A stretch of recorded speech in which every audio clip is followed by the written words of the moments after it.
तो hi guys, फिर से आप लोग का स्वागत है मेरे यूट्यूब चैनल विद्या विस्तार में। तो कैसे हैं आप लोग? मैं आशा करता हूँ कि आप लोग मस्त होंगे, स्वस्थ होंगे और मन लगाकर पढ़ाई कर रहे होंगे। मैं आप लोग के लिए आज संस्कृत का चैप्टर 12 लेकर आया हूँ। और इसके बाद 12 के बाद मात्र 13 और 14 बच जाएगा, 2 चैप्टर। ठीक, तो इस वीडियो को देखते हैं, उसके बाद उस वीडियो को इसके बाद दिन मतलब अगले दिन देख लेंगे। ठीक, मतलब कि डेली बाई डेली वीडियो आ रहा है, तो कल इस 12 और 13 का 14 का आएगा। ठीक, तो चलिए वीडियो को स्टार्ट करते हैं। उससे पहले अगर आप मेरे चैनल पर नए हैं तो देखिए, चैनल को भाई सब्सक्राइब करके रखिए, वीडियो को भी लाइक कर दीजिएगा अच्छा लगेगा तो, और वीडियो को शेयर ज़रूर कीजिएगा। देखिए, ये आपका एक शेयर करने से किसी की ज़िंदगी बदल सकती है। ज़िंदगी तो नहीं बदल सकती, मतलब मान लीजिए किसी का 490 नंबर, सॉरी 400 नंबर नहीं, मान लीजिए 390 नंबर आने वाला हो, और इसको भेजिएगा। इससे अगर कहीं मेरे चैनल से 10 नंबर उसका प्लस हो जा रहा है तो उसका 400 हो जाएगा, तो नाम नहीं हो जाएगा। ठीक, किसी प्रकार की दिक्कत नहीं ना। तो ऐसे मतलब आप कर सकते हैं। अगर आपको इस सब का पीडीएफ लेना है बिल्कुल फ्री में, अगर आपको क्लास 10 नाइन्थ का, 10th का, 11th का, यानी 12th तक किसी प्रकार की पीडीएफ लेना है तो इस पर कॉन्टैक्ट कीजिए। 76 31 77 87 49, 76 31 77 87 59, इन दोनों में से किसी पर भी। और आप क्या चीज़ पीडीएफ ले सकते हैं बिल्कुल फ्री में। ठीक, तो चलिए वीडियो को स्टार्ट करते हैं बिना देरी करते हुए। हम लोग पढ़ने वाले हैं सबसे पहले चैप्टर 12 का सब्जेक्टिव, उसके बाद पढ़ेंगे ऑब्जेक्टिव। ठीक, तो चलिए, ये जो 12 चैप्टर है वो बहुत ही मस्त क्वेश्चन है चैप्टर है, और आप इसके बारे में बहुत ज़्यादा जानते भी होंगे, क्योंकि इसमें कर्ण के बारे में बताया होगा। आप लोग भी जानते होंगे कर्ण कितना मतलब दानशील व्यक्ति था। चलिए, कर्ण दानवीरता कर्ण दानवीरता में कर्ण के कवच और कुंडल की विशेषता क्या थी? देखिए, कर्ण में सीधा सीधी मैं अपने भाषा में बता दूं, चलिए पढ़ के बता देता हूँ। कर्ण के कवच और कुंडल की विशेषता यह थी कि वह जब तक उसके शरीर में था तब तक दुनिया का कोई भी शक्ति उसे मार नहीं सकती थी। देखिए, आप देखिए, जो शरीर में कवच और कुंडल दिव्य शक्ति के रूप में था, उसके पिताजी से यानी सूर्यदेव से प्राप्त हुआ था। वह एक ऐसा कवच था जो शरीर पर जब तक रहेगा तब तक उसे कोई भी दुनिया की शक्ति उसे भेद नहीं सकती, उसे इस कर्ण को मार नहीं सकती। ठीक ठीक, तो कवच और कुंडल की यही विशेषता है। कवच कहाँ पाया जाता है? कवच पाया जाता है शरीर में, और सॉरी, कवच कुंडल किसमें? कान में। ठीक, चलिए, दानवीर कर्ण के चरित्र पर प्रकाश डालें। दानवीर कर्ण एक साहसी और महादानी पुरुष था। वह महादानी पुरुष था।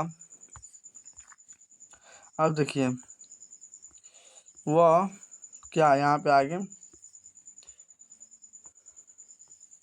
वह सत्यवादी और मित्र का विश्वास पात्र था। यानी सत्य मतलब बहुत ज़्यादा सत्य बोलता था। उसके बाद मित्र का विश्वास पात्र था। दुर्योधन द्वारा किए गए उपकार को वह कभी नहीं भूला।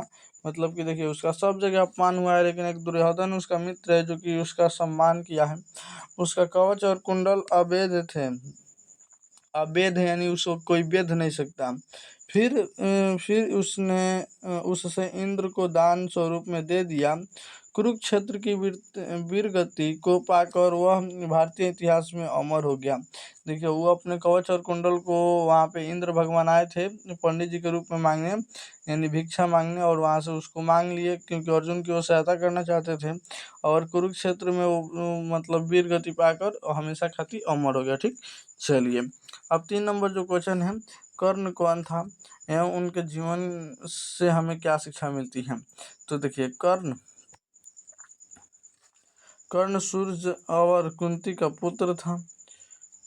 सूर्य नहीं, सूर्य होगा ना, सूर्य और कुंती का पुत्र था। महाभारत के युद्ध में उसने कौरव पक्ष से लड़ाई की। इस पाठ से हमें यह शिक्षा मिलती है कि दान ही मनुष्य का सर्वश्रेष्ठ गुण है, क्योंकि केवल दान ही स्थित रहता है। शिक्षा समय पर परिवर्तन हो सकता है, समाप्त हो जाती है।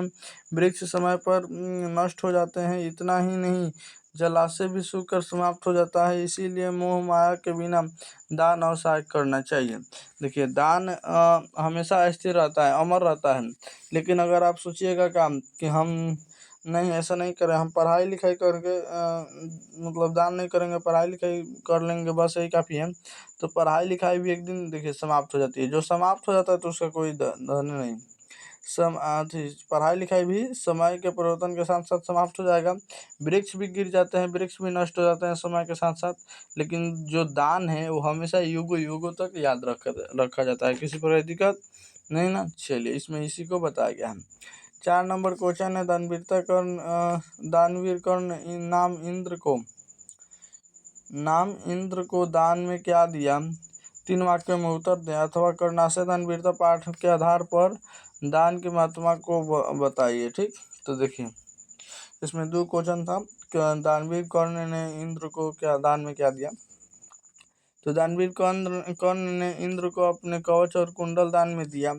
कर्ण को ज्ञात था कि यह कवच और कुंडल उसका प्राण रक्षक है, लेकिन दानी स्वभाव होने के कारण उन्होंने इंद्र रूपी याचक को खाली लौटने नहीं दिया।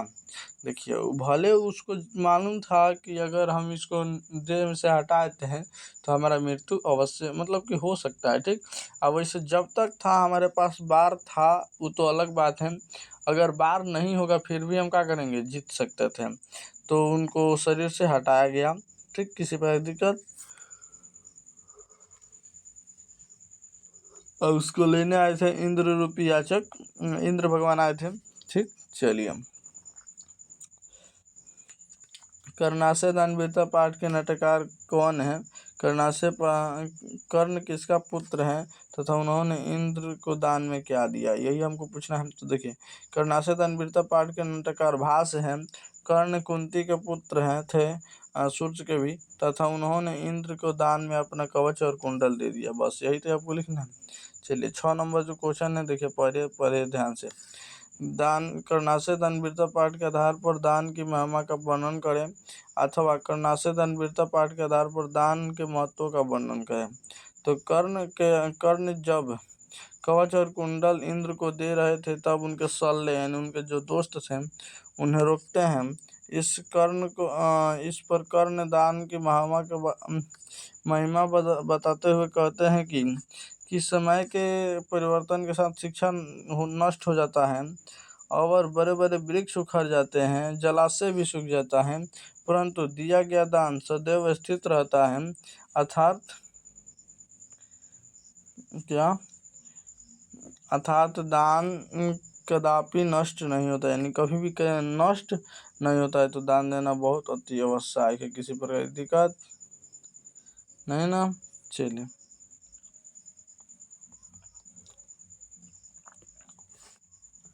कर्ण के प्रणाम करने का इंद्र ने किस दीर्घायु होने का आशीर्वाद क्यों नहीं दिया। कर्ण के प्रणाम करने पर इंद्र ने उसे दीर्घायु होने का आशीर्वाद क्यों नहीं दिया। देखिए, क्या होता था पहले की जो स्थिति में ना, पहले के लोग जो बोलते थे वही हो जाता था। उसी तरह क्या हुआ कि कर्ण को मतलब ये बोल रहे हैं, कर्ण के प्रणाम करने के बाद भी इंद्र ने उसे दीर्घायु होने का वरदान क्यों नहीं दिया। कर्ण भले उसे प्रणाम किया, लेकिन वो जानते थे कि अगर इसके पास कवच और कुंडल है तो इसे कोई नहीं मार सकता है। खासकर अगर मैं बोल दूं कि दीर्घायु स्मान भव, यानी तुम्हारी दीर्घायु, तो फिर भी मैं भार में चला जाऊंगा। इसीलिए उन्होंने नहीं बताया और अपना चाका मोटा सॉरी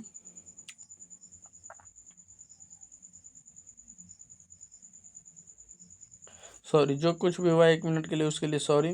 कर्ण ने मतलब कि उन्होंने क्या किया, थोड़ा 1 मिनट के लिए बैकअप में चले जाइए, थोड़ा सा माइक आवाज़ ग्लिच हो गया था। तो कर्ण के प्रणाम करने इसलिए नहीं दिए क्योंकि देखिए, वो अगर बोल देते कि खुशी रहिए आप और चाहे दीर्घायु आयुष्मान भव, तो क्या हो जाता, लड़का जो था ना कर्ण, उसको पूरी शक्ति वो युद्ध में नहीं मारा था, जिसके कारण वो लोग दिक्कत हो गई। ठीक, किसी पर दिक्कत नहीं ना। देखिए, इंद्र जानते थे कि कर्ण को युद्ध में मारना है। कर्ण को यदि दीर्घ आयु होने का आशीर्वाद देते तो कर्ण की मृत्यु युद्ध में असंभव नहीं होता। देखिए, वह दीर्घ आयु हो जाते, कुछ ऐसे नहीं बोलता तब वो मूर्ख समझते। इसलिए इंद्र ने उन्हें दीर्घायु होने का आशीर्वाद ना देकर सूर्य, चंद्रमा, हिमालय और समुद्र की तरह यशस्वी होने का आशीर्वाद दे दिया। मतलब कि भले तुम जियोगे नहीं कुछ दिन, मतलब उनके कहने का मतलब कि तुम जियोगो योगो तक सूर्य की तरह, हिमालय की तरह, और क्या क्या, मतलब कि चमकोगे, बस याद रखिएगा, ठीक। चलिए 8 नंबर जो क्वेश्चन है, कर्ण के ने कवच और कुंडल देने के पूर्व इंद्र के किन किन चीजों को देने के लिए स्वरूप के लिए आग्रह किया।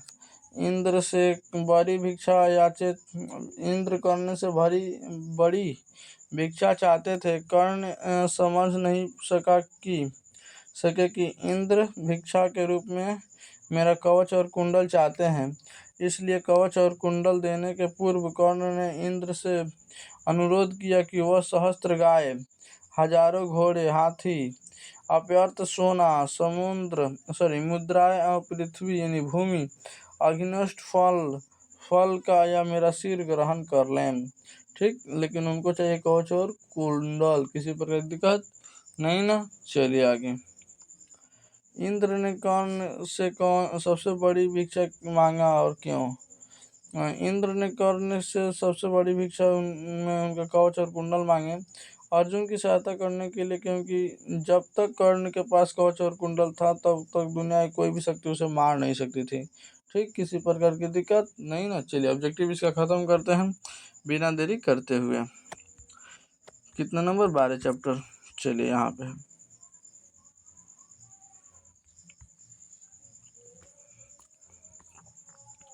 देखिए फर्स्ट नंबर जो क्वेश्चन है, कर्णाशय दान वीरता पाठ के रचनाकार कौन है।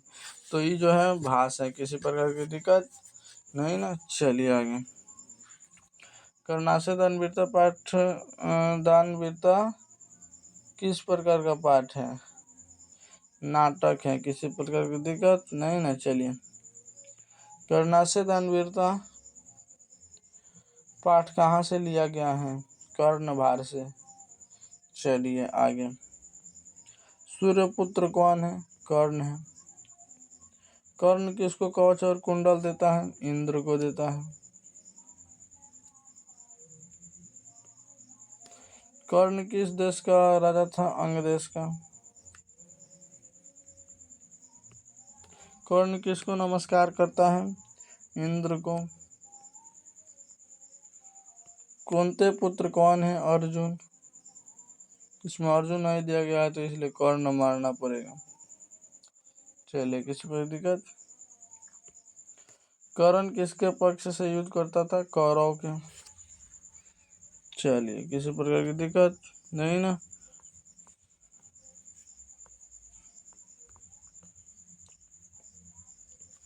कर्णभार नामक नाटक के रचनाकार कौन है, भास। चलिए मातारा भिक्षा याचे यह पंक्ति किसकी है, शल्य की। चलिए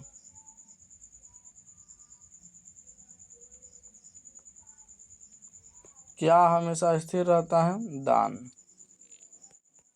चलिए शक्र किस देश में प्रवेश करता है,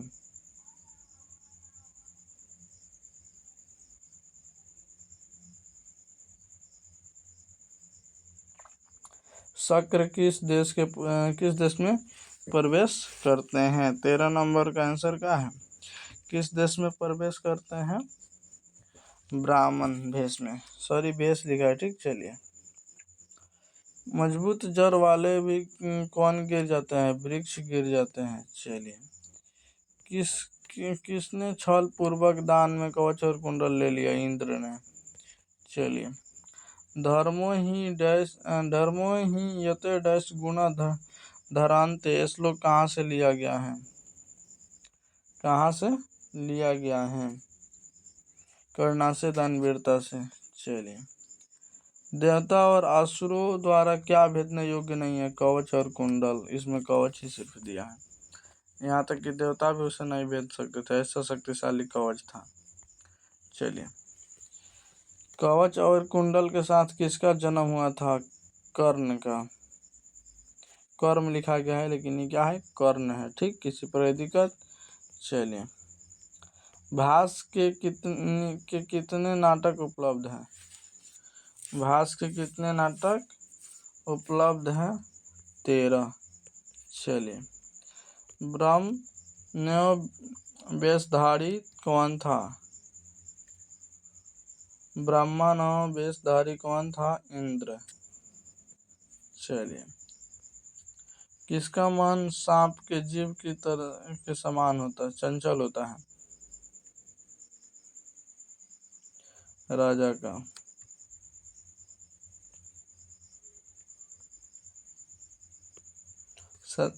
सर्वप्रथम कर्ण क्या देता था, क्या देना चाहा? मतलब कि गोहस्त्र यानी हजारों गाय।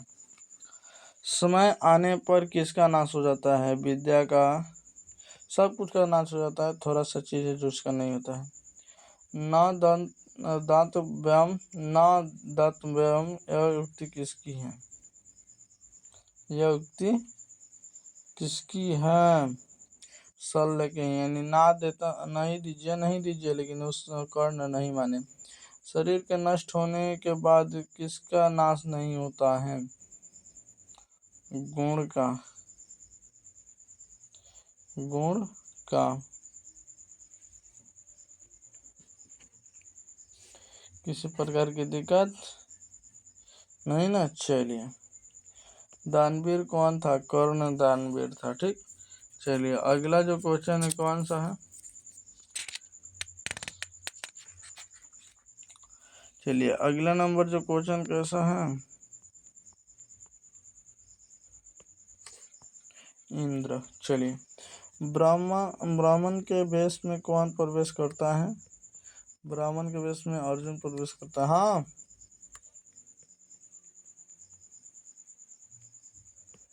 देखिए, भगवंत महामेव नमस्कारोमि किसका कथन है? ई कौन बोला? ई कौन बोले हैं? ई बोले हैं, कौन बोले हैं? सॉरी, ये बोले हैं कर्ण। किसी प्रकार की दिक्कत नहीं ना। चलिए, इंद्र ने कर्ण से कहा छल क्यों किया? इंद्र ने कर्ण से छल क्यों किया? अर्जुन की सहायता के लिए। ठीक, चलिए आगे बढ़ते हैं। अंगराज किसे कहा जाता है? अंगराज कर्ण को। चलिए, ने छामी इसे किसने बार बार कहा? ने छामी इसे किसने बार बार कहा?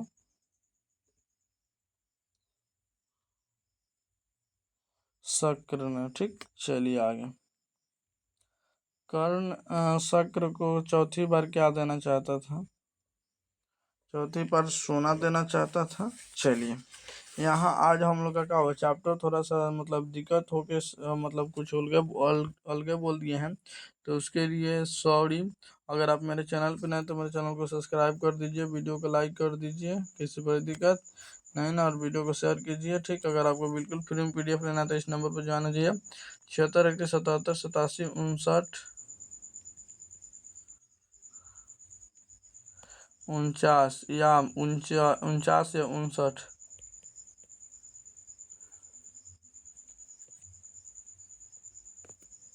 दोनों में से किसी भी हाई लिख के भेज सकते हैं। ठीक है, यहाँ पे नंबर एक बार और शो करा दे रहा हूँ। ठीक, तो चले मिलता है नेक्स्ट वीडियो में। तो bye, thank you so much.